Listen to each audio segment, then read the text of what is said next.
Nama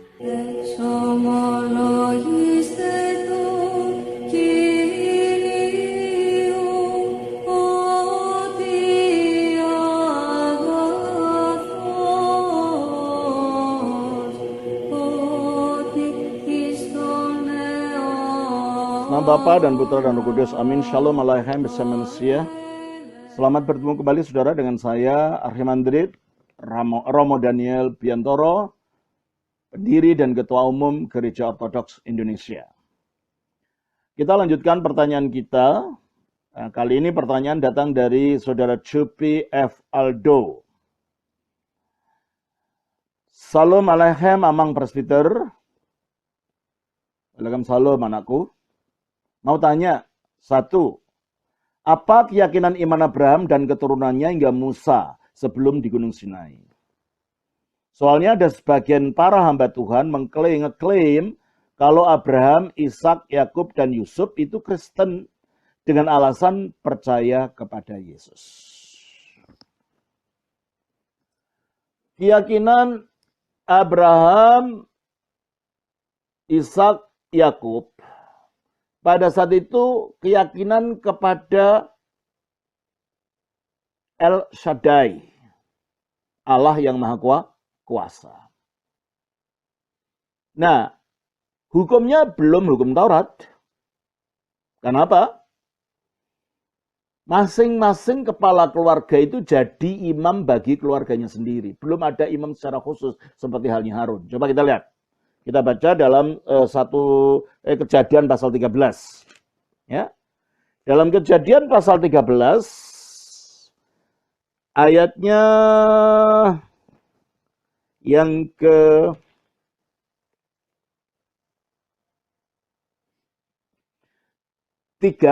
dan 4.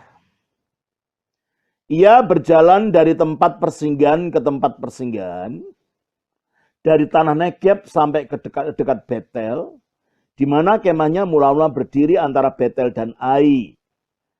Ke tempat mesbah yang dibuatnya dahulu di sana, disitulah Abraham memanggil nama Tuhan. Jadi Abraham membuat mesbah sendiri, seperti halnya Lot juga. Bukan Lot, ya. Tapi coba kita lihat di dalam ayat yang ke-12, pasal 12 ayat 8. Kemudian ia pindah dari situ ke pegunungan di sebelah timur Betel. Ia memasang kemahnya dengan Betel di sebelah barat dan Ai di sebelah timur. Lalu ia mendirikan di situ mesbah bagi Tuhan dan memanggil nama Tuhan. Sesudah itu Abraham berangkat dan makin jauh ia berjalan ke tanah Negeb.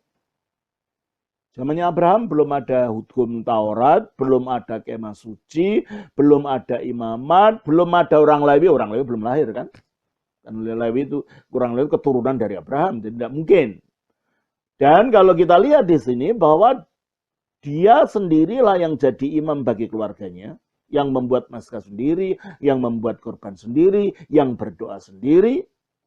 Dan kelihatannya Ayub itu sejaman dengan Abraham, dengan Yakub, dengan Ishak. Kenapa? Dia juga melakukan itu. Ketika anak-anaknya berdosa, dia yang mempersembahkan korban. Tidak ada imam di situ. Coba kita baca dalam kitab Ayub. Ya. Di dalam kitab Ayub pasalnya yang ke-1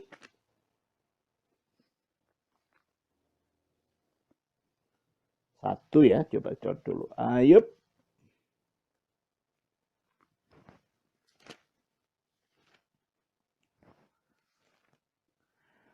Ayub pasalnya 1 ayat 4. Dan 5, anak-anaknya yang lelaki biasa mengadakan pesta di rumah mereka, masing-masing menurut giliran. Dan ketika saudara perempuan mereka diundang untuk makan dan minum bersama mereka. Setiap kali apabila hari-hari berpesta telah berlalu, Ayub memanggil mereka dan menguduskan mereka. Keesokan harinya pagi-pagi bangunlah Ayub lalu mempersembahkan korban bakaran sebanyak jumlah mereka sekalian. Jadi yang membuat korban Ayub sendiri. Bertindak sebagai imam dalam keluarga. Dan ini tidak mungkin dalam hukum Musa. Dalam hukum Taurat tidak mungkin. Berarti kalau gitu, Abraham, Ishak, dan Yakub mempunyai keagamaan yang tidak ada namanya. Pokoknya percaya pada Allah. Yang modelnya adalah mereka memberikan mempersembahkan korban, ya, langsung kepada Allah tanpa perantaraan imam dan bikin mesbah sendiri. Nah, selanjutnya, apakah mereka bisa disebut Kristen? Ya belum lah. Mereka adalah proto-Kristen. Apa istilahnya? Pra-Kristen. Oleh karena itu para bapak gereja menyebut Abraham, Ishak, Yakub, dan para nabi itu adalah orang-orang percaya kepada Kristus dalam teofani, bukan dalam Kristus dalam inkarnasi.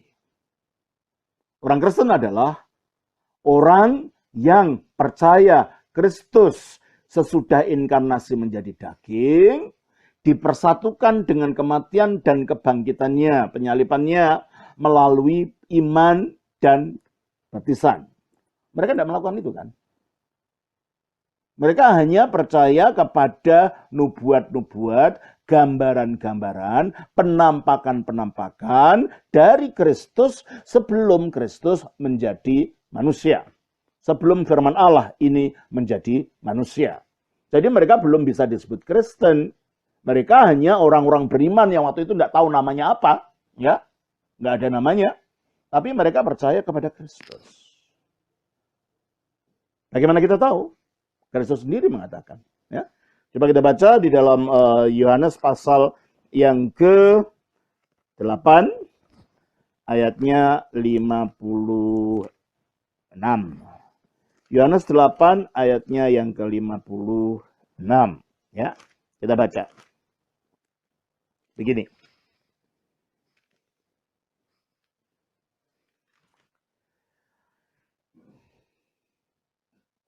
Abraham bapamu bersukacita bahwa ia akan melihat hariku, dan ia telah melihatnya. Dan ia bersukacita. Berarti Abraham pernah bertemu dengan Kristus, menurut Kristus. Pernah melihat Kristus. Demikian juga Musa. Kita lihat di dalam Ibrani pasal 11 ayat 23. Ayat 24 sampai 26. Karena iman, maka Musa setelah dewasa menolak disebut anak putri Firaun, karena ia lebih suka menderita sengsara dengan umat Allah daripada untuk sementara menikmati kesenangan dari dosa. Ia menganggap penghinaan karena Kristus sebagai kekayaan yang lebih besar daripada semua harta Mesir, sebab pandangannya ia arahkan kepada upah. Loh, kok ada klaim begini? Bahwa Abraham pernah melihat Kristus, Musa percaya kepada Kristus, beriman kepada Kristus. Apa ini bukan ngawur? Ya enggak lah, Alkitab enggak mungkin ngawur. Ini terilham. Buktinya mana? Ya mari kita buktikan. Nah, sebelum kita melihat bukti itu, kita akan membaca dulu dari Yohanes 1 ayat 18. Yohanes pasal 1 ayat 18, tidak seorang pun yang pernah melihat Allah. Tetapi anak tunggal Allah yang ada di pangkuan Bapa, dialah yang menyatakannya. Berarti Allah sang Bapa itu tidak pernah dilihat oleh siapapun. Kalau siapapun ya artinya siapapun. Berarti dalam perjanjian lama itu tidak ada orang yang melihat Allah Bapa, itu tidak ada. Maka kalau ada orang membagi zaman Alkitab menjadi perjanjian lama zamannya Allah Bapa, perjanjian baru zamannya anak, lalu zaman gereja zamannya Roh Kudus, tidak ada zaman-zaman seperti itu. Karena dalam perjanjian lama Allah Bapa tidak menampakkan diri dan dikatakan tidak seorang pun yang pernah melihat Allah, tetapi anak tunggal Allah, dialah yang menyatakan dia. Jadi kalau gitu yang ada penampakan itu selalu anak tunggal Allah atau firman Allah ini yang menampakkan diri, yang menyatakan Bapa yang tidak pernah dilihat itu. Bagaimana kita tahu? Ya ada dalam Alkitab. Allah menampakkan diri kepada Abraham dalam wujud manusia. Kita baca. Kita baca dalam Kejadian pasal 18. Di dalam Kejadian pasal 18 dikatakan begini. Inilah membuktikan bahwa Allahnya orang Kristen, Allah Alkitab itu bukan Allah yang jauh, yang tidak dikenal. Allah yang memperkenalkan dirinya kepada umatnya. Ya. Kita baca dalam Kejadian 17. Maaf. Jadi kalau dalam iman Kristen, dalam Alkitab, wahyu adalah penyataan diri Allah. Tuh. Bukan hanya penyataan kehendaknya saja atau hukumnya saja, sementara dia sendiri tidak pernah menyatakan diri. Pewahyuan artinya apokalipsis, penyataan diri Allah. Dan puncaknya pernyataan itu di dalam firman jadi manusia Yesus Kristus. Jadi kalau saya buat gambaran gitu, Allahnya orang Kristen, Allahnya Alkitab adalah Allah yang memiliki wajah. Bukan Allah yang kabur yang tidak diketahui entah bagaimana. Nanti katakan kembali kepada Kejadian 18. Kemudian Tuhan menampakkan diri kepada Abraham dekat pohon tarbantin di Mamre, sedang ia duduk di pintu kemahnya waktu hari panas terik. Jadi jelas kalau dalam Alkitab Allah itu menampakkan diri, menyatakan diri. Dan ini kepada Abraham, gitu kan? Terus, ayat 2, ketika ia mengangkat mukanya, ia melihat 3 orang berdiri di depannya. Jadi ketika Tuhan menampakkan diri, yang dinampak kepada Abraham adalah 3 orang. Dan inilah akhirnya dijadikan sebagai landasan ikonografi gereja ortodoks. Karena Tritunggal Maha Kudus tidak bisa digambarkan, maka Tuhan, ya memang kalau dilanjutkan ya memang bukan itu maksudnya. Tuhan yang menampakkan diri sebagai 3 orang, malaikat ini, lalu itu digambar sebagai gambaran Tritunggal Maha Kudus. Sebagai simbol saja. Bukan betul-betul gambaran Tritunggal, karena Tritunggal tidak bisa dilihat. Ya? Maka ada 3 orang yang menampakkan diri. Nah, dari 3 orang ini, yang 2 ternyata malaikat. Ya, kita baca. Setelah penampakan itu, lalu dia berfirman kepada Abraham, terutama ayat 20-21, sesudah itu berfirmanlah Tuhan. Sesungguhnya banyak keluh kesah orang tentang Sodom dan Gomora, dan sesungguhnya sangat besar dosanya. Baiklah aku turun untuk melihat apakah benar-benar mereka telah berkelakuan seperti keluh kesah orang yang telah sampai kepadaku atau tidak. Aku tidak mengetahuinya. Lalu berpalinglah orang-orang itu dari situ dan berjalan ke Sodom, tetapi Abraham masih tetap berdiri di hadapan Tuhan. Berarti dari 3 orang itu ada yang berpaling ke Sodom, dan yang satu yang berhadapan dengan Abraham disebut Tuhan. Saya baca lagi ya. Lalu berpalinglah orang-orang itu dari situ dan berjalan ke Sodom. Nah, siapa yang berjalan ke Sodom ini? Kita baca dari pasal 19 ayat 1. Kedua malaikat itu tiba di Sodom pada waktu petang. Ternyata dari 3 orang ini yang 2 adalah malaikat yang pergi ke Sodom. Yang 1 adalah Tuhan sendiri yang berbicara dengan Abraham. Maka dikatakan, lalu berpalinglah orang-orang itu dari situ dan berjalan ke Sodom. Tetapi Abraham masih tetap berdiri di hadapan Tuhan. Setelah itu apa yang terjadi? Setelah berbicara begitu, ayat 33, lalu pergilah Tuhan. Setelah ia selesai berfirman kepada Abraham, dan kembalilah Abraham ke tempat tinggalnya. Jadi Allah yang dipercaya Alkitab ini memang betul-betul Allah yang berpribadi, yang karena manusia diciptakan menurut gambar dan rupanya. Kalau dia berhubungan dengan manusia, dia berhubungan dengan wujud sebagai manusia ini. Untuk apa? Bukan Allah itu manusia, ini namanya teofani ya, penampakan ilahi, atau kristofani, penampakan Kristus. Untuk apa? Untuk memberi aba-aba pada manusia-manusia perjanjian lama. Nabi-nabi sebelumnya, bahwa suatu saat dia bukan hanya datang dalam wujud manusia secara teofani, tetapi dia akan datang sebagai manusia dalam wujud yang menetap dalam inkarnasi, sehingga orang tidak terkejut. Ternyata Allah yang sama yang sekarang menampakkan diri di dalam wujud manusia Yesus Kristus.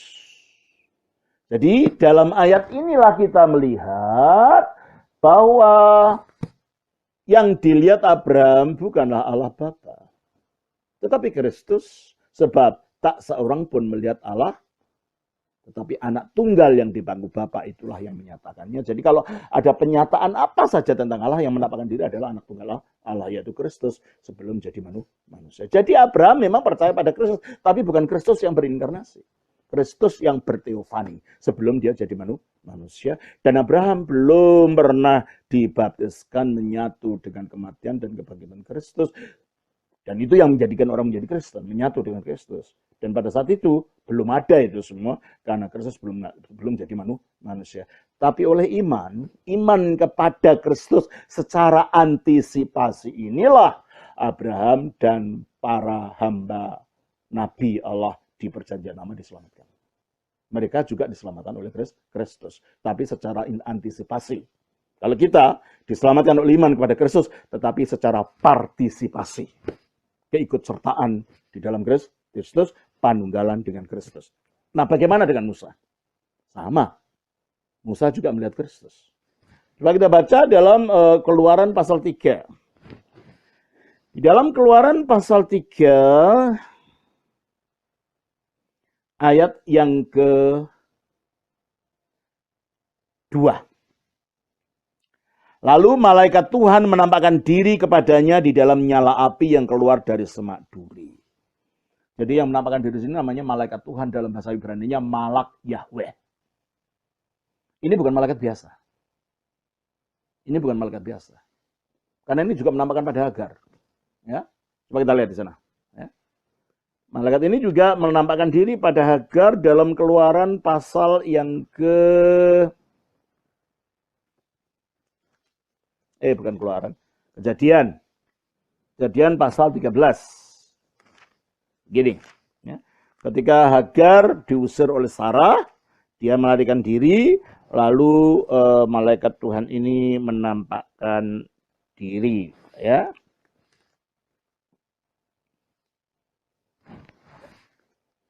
Di dalam Kejadian pasalnya yang ke-16.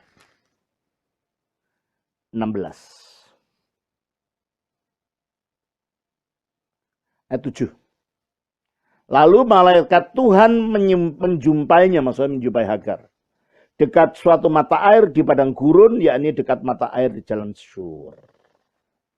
Ayat 9. Lalu malaikat Tuhan itu berkata, lalu kata malaikat Tuhan itu kepadanya, kembalilah kepada nyonyamu, biarkanlah engkau ditindas di bawah kekuasaannya.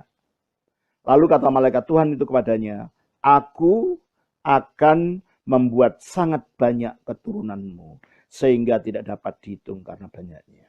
Berarti malaikat itu mengklaim bisa menciptakan manusia. Bisa membuat banyak keturunan. Yang bisa menciptakan manusia hanya Tuhan, hanya Allah. Ini kok ada malaikat bisa menciptakan manusia? Berarti ini bukan malaikat biasa. Dia memiliki kekuasaan seperti Tuhan sendiri. Dan malaikat ini disebut oleh Hagar ayat 13. Kemudian Hagar menamakan Tuhan yang berfirman padanya itu dengan sebutan engkaulah El Roi. El itu Elohim, Roi itu melihat. Elohim yang melihat. Berarti malaikat Tuhan itu disebut Tuhan, disebut Allah oleh Hagar. Dan dia mempunyai kuasa untuk menciptakan manusia. Karena membuat banyak keturunan. Tetapi pada saat yang bersamaan dikatakan ayat 11. Selanjutnya kata malaikat Tuhan itu kepadanya, engkau mengandung dan akan melahirkan seorang anak laki-laki dan akan menamainya Ismail, sebab Tuhan telah mendengar, bukan aku telah mendengar. Jadi dia membedakan dirinya dengan hipostasis yang pertama di dalam Tritunggal. Maka dia bilang, Tuhan mendengar, bukan aku mendengar, tidak. Karena dia bukan Bapa, dia adalah firman-Nya yang menjadi manusia. Jadi di sini di pihak lain dia menyatakan kuasa ya ilahi dimiliki, disebut juga Allah atau El Roi, tetapi dari dia mengatakan dia membedakan dengan hipostasis pertama dengan mengatakan Tuhan mendengar. Jadi kita melihat di sini bahwa yang menampakkan diri kepada Hagar yang disebut malaikat Tuhan ini bukanlah malaikat biasa, tetapi dia adalah penampakan dari yang ilahi, yang dalam hal ini adalah firman Allah atau anak Allah yang kekal itu. Hipostasis yang kedua di dalam tertunggal. Nah, hal yang sama terjadi kepada Musa. Ya. Di dalam Keluaran 3 ayat yang kedua, lalu malaikat Tuhan menampakkan diri kepadanya di dalam nyala api yang keluar dari semak duri. Lalu ia melihat dan tak kalah semak duri itu menyala tetapi tidak dimakan api. Ya. Jadi yang menampakkan diri adalah malaikat Tuhan. Musa berkata, baiklah, aku menyimpang ke sana untuk memeriksa penglihatan yang hebat itu, mengapakah tidak terbakar semak duri itu. Ketika dilihat Tuhan, nah sekarang yang lihat Tuhan ya, tadi malaikat Tuhan yang menampakkan diri ya, bahwa Musa menyimpang untuk memeriksanya, berserulah Allah dari tengah-tengah semak duri itu. Padahal yang di semak duri itu adalah tadi malaikat Tuhan, sekarang disebut Allah sendiri. Berarti ini bukan malaikat biasa. Ya. Berserulah Allah dari tengah-tengah semak duri itu kepadanya, Musa, Musa, dan ia menjawab, ya Allah. Lalu ia berfirman, janganlah datang dekat-dekat, angkatkanlah kasutmu dan dari kakimu, sebab tempat di mana engkau berdiri itu adalah tanah yang kudus. Lalu ia berfirman, akulah Allah ayahmu, Allah Abraham, Allah Ishak, dan Allah Yakub. Lalu Musa menutupi mukanya, sebab ia takut memandang Allah. Berarti kalau gitu yang menampakkan diri pada Musa, yang disebut malak Yahweh, ini juga menampakkan diri kepada Hagar, disebut malak Yahweh, dinyatakan mempunyai kuasa seperti Allah, dan disebut Allah, tapi dibedakan dengan hipostasis pertama di dalam Allah, yaitu Allah Bapa. Jadi yang menampakkan diri bukan Sang Bapa, tetapi firman-Nya, yaitu Kristus sebelum jadi manusia. Oleh karena itu, Ibrani 11 ayat yang ke-26 tadi mengatakan bahwa Musa rela menderita demi Kristus. Sebab Musa memang melihat Kristus. Kan itu Kristus mengatakan Abraham telah melihat harinya, sebab Abraham memang melihat Kristus sebelum dia jadi manusia. Jadi mereka percaya kepada Kristus secara antisipasi, bukan secara partisipasi. Mereka percaya kepada Kristus secara teofani, bukan secara inkarnasi. Oleh karena itu mereka belum boleh disebut Kristen. Mereka hanya orang yang percaya Kristus. Atau boleh juga dikatakan Kristen pra-Kristus. Tapi bukan dalam arti konvensional ya Kristen seperti yang kita maksud. Karena para bapak gereja juga menyebut, karena Aristoteles, Plato itu percaya pada logos. Ya. Dan Kristus itu adalah logos. Mereka juga disebut sebagai orang-orang Kristen sebelum Kristus. Kalau diantara orang-orang non-Yahudi, dan di antara orang-orang Yahudi, orang-orang Kristen sebelum Kristus adalah para nabi ini, karena mereka percaya pada Kristus dalam penampakan-penampakan, dalam teofani. Nah, itulah jawaban yang saya dapat berikan kepada Nanda Aldo. Yang selanjutnya, ayat pertanyaan kedua.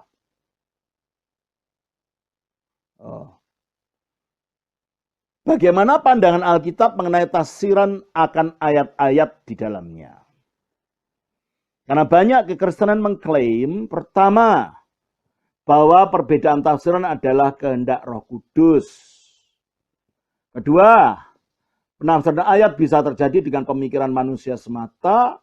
Soal mengimani itu hak pribadi. Dengan alasan ada ayat-ayat yang bebas ditafsirkan karena bukan faktor untuk keselamatan. Terima kasih. Saudara Aldo, Alkitab mengatakan di dalam 2 Petrus pasal 1 ayat yang ke-21.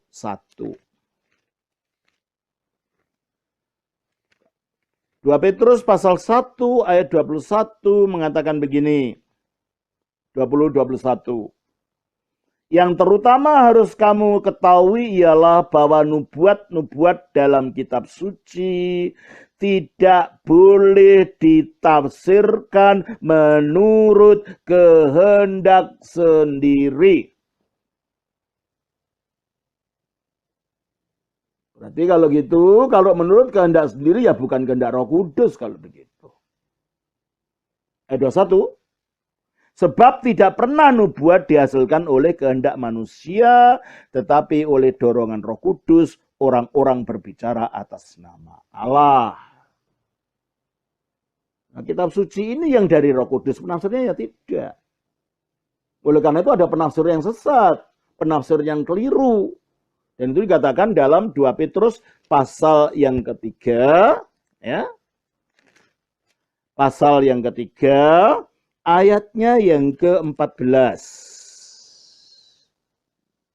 15, maaf. 15, 16. Anggaplah kebesaran Tuhan kita sebagai kesempatan bagimu untuk beroleh selamat. Seperti juga Paulus, saudara kita yang kekasih, telah menulis kepadamu menurut hikmat yang dikarenakan kepadanya. Jadi pimpinan para rasul Petrus mengakui bahwa tulisan-tulisan Paulus itu bukan hasil otaknya sendiri, tetapi menurut hikmat. Hikmat itu karunia dari Roh Kudus, berarti dia mengakui tulisan Paulus sebagai ilham dari Roh Kudus. Ya. Menurut hikmat yang dikarenakan kepadanya. Hal itu dibuatnya dalam semua suratnya. Berarti waktu Petrus nulis ini, sudah ada pengumpulan surat-surat Paulus. Belum berbentuk kitab suci. Masih dalam bentuk pengumpulan awal. Ya. Hal itu dibuatnya dalam semua suratnya apabila ia berbicara tentang perkara-perkara ini. Dalam surat-suratnya itu ada hal-hal yang sukar difahami, sehingga orang-orang yang tidak memahaminya dan yang tidak teguh imannya memutarbalikkannya menjadi kebinasaan mereka sendiri. Hati-hati, jangan semua tafsiran dianggap semuanya dari Roh Kudus. Karena bisa juga terjadi pemutarbalikan dan ini membinasakan orang. Dan Alkitab mengatakan bahwa bukan semua penafsir itu dipimpin oleh Roh Kudus. Dikatakan di dalam Efesus pasal 4. Ya. Di dalam Efesus pasal 4 ayatnya yang kita baca Efesus pasal yang keempat ayatnya yang ke-14. Ya. Kita baca begini. Efesus 4 ayat 14 berbunyi demikian, saudara. Sehingga kita bukan lagi anak-anak yang diombang-ambingkan oleh rupa-rupa angin pengajaran. Berarti ada macam-macam rupa-rupa angin pengajaran itu hasil apa? Hasil tafsiran. Yang menimbulkan rupa-rupa pengajaran ini. Dan selanjutnya hasil penafsiran yang bagaimana? Oleh permainan palsu manusia dalam kelicikan mereka yang menyesatkan. Mengapa disebut angin? Karena angin itu sifatnya datang dan pergi. Nanti ada ajaran ini muncul berapa tahun hilang lagi. Dulu ada namanya ajaran dari Toronto Blessing. Orang tertawa-tertawa namanya tertawa kudus. Hilang kemana itu? Tidak ada beritanya kan? Nah inilah anginan pengajaran. Yang muncul, hilang muncul, hilang muncul. Tidak mungkin itu dari Roh Kudus. Jadi nggak mungkin orang mengatakan bahwa semua tafsiran itu kehendak Roh Kudus. Kita mengatakan kok tidak boleh dengan tafsiran sendiri. Nah kalau begitu bagaimana? Bagaimana kita memahami itu? Kita memahami kitab suci sesuai dengan ajaran Rasul. Bukan pendapat kita sendiri. Makanya dalam Galatia pasal 1 ayat 8 dikatakan begini. Ada yang mengatakan ajaran Rasul yang gimana? Ya kita terlacak sejarah. Para Rasul itu punya murid-murid ya. Umpamanya Yohanes punya murid Irenaeus. Polikarpus. Polikarpus punya murid Irenaeus, dan seterusnya. Dan inilah yang disebut para bapak gereja. Para bapak gereja inilah pelanjut dari ajaran para rasul itu, gitu. Makanya kita mengikuti para rasul dengan melihat apa yang sudah dilanjutkan oleh para bapak gereja ini di dalam gereja yang didirikan oleh para rasul itu. Jadi kita tidak bisa mengatakan rasulullah yang mana loh? Rasulullah yang sesuai dengan ajaran para bapak gereja, para murid rasul itu, gitu ya. Di Galatia 1:8 dikatakan begini. Tetapi sekalipun kami di sini adalah para rasul maksudnya, Paulus dan rasul yang lainnya, atau seorang malaikat dari surga yang memberitakan kepada kamu suatu Injil, maksudnya ajaran tentang Injil, yang berbeda. Berbeda dengan apa? Berbeda dengan denominasi itu bukan. Gitu. Ini Paulus tidak berbicara denominasi. Waktu itu belum ada denominasi ini. Ya. Injil yang berbeda dengan Injil yang telah kami beritakan kepadamu, terkutuklah dia. Jadi berbeda dengan Injil yang diberitakan Rasul. Berarti standar kebenaran adalah ajaran Rasul itu. Oleh karena itu tidak bisa orang menafsirkan seenaknya sendiri bahwa semuanya dari Roh Kudus. Kalau tidak sesuai dengan ajaran Rasul, Alkitab mengatakan terkutuklah dia. Mari dikatakan. Tetapi sekalipun kami atau seorang malaikat dari surga yang memberitakan kepada kamu suatu Injil yang berbeda dengan Injil yang telah kami beritakan kepadamu, terkutuklah dia. Seperti yang telah kami katakan dahulu, sekarang aku katakan sekali lagi. Jikalau ada orang yang memberitakan kepadamu suatu Injil yang berbeda dengan apa yang telah kamu terima. Jadi apa yang kami beritakan yaitu ajaran Rasul, sekarang menjadi apa yang kamu terima, yaitu yang diterima oleh gereja Rasuliah. Jadi yang memelihara ajaran Rasul adalah gereja Rasuliah. Di antaranya pemimpin gereja Rasuliah adalah para bapak gereja itu. Ya, yang berbeda dengan apa yang telah kami beri terima, terkutuklah dia. Hati-hati, jangan sembrono. Hanya untuk membenarkan diri sendiri kita melangkahi semua ajaran kitab suci ini.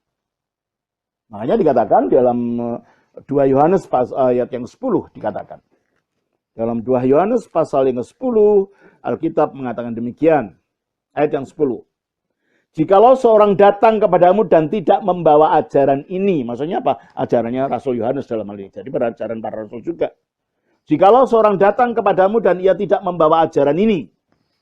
Janganlah kamu menerima dia di dalam rumahmu. Dan janganlah memberi salam kepadanya.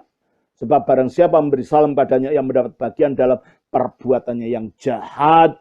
Berarti pengajaran yang berbeda dengan ajaran Rasul dikatakan sebagai perbuatan jahat karena itu membawa kepada kebinasaan. Berarti tidak mungkin lah kalau terus dikatakan bahwa semua itu dikehendaki Roh Kudus. Roh Kudus satu, gak mungkin memberikan ajaran yang berbeda-beda, yang macam-macam, terserah-terserah orang. Apalagi dikatakan bahwa landasan kebenaran itu bukan pendapat perorangan, itu gereja. Kita baca dalam 1 Timotius. Ya. Dalam 1 Timotius pasalnya yang ke-3, ayatnya yang ke-14. Ayat 15 lah. Jadi, kata Paulus kepada Timotius, jika aku terlambat, sudahlah engkau tahu bagaimana orang harus hidup sebagai keluarga Allah. Apa ini keluarga Allah? Yaitu jemaat, yaitu gereja, eklesia. Dari Allah yang hidup, tiang penopang, dan dasar kebenaran. Jadi kalau Alkitab ini dihasilkan oleh karya Roh Kudus dalam gereja. Jadi bukan Alkitab pada dulu lalu kita tafsirkan sana kita membentuk gereja, bukan. Gereja ada dulu. Buktinya, tidak mungkin Paulus menulis surat kepada jemaat di Roma kalau gereja Roma tidak ada. Betul?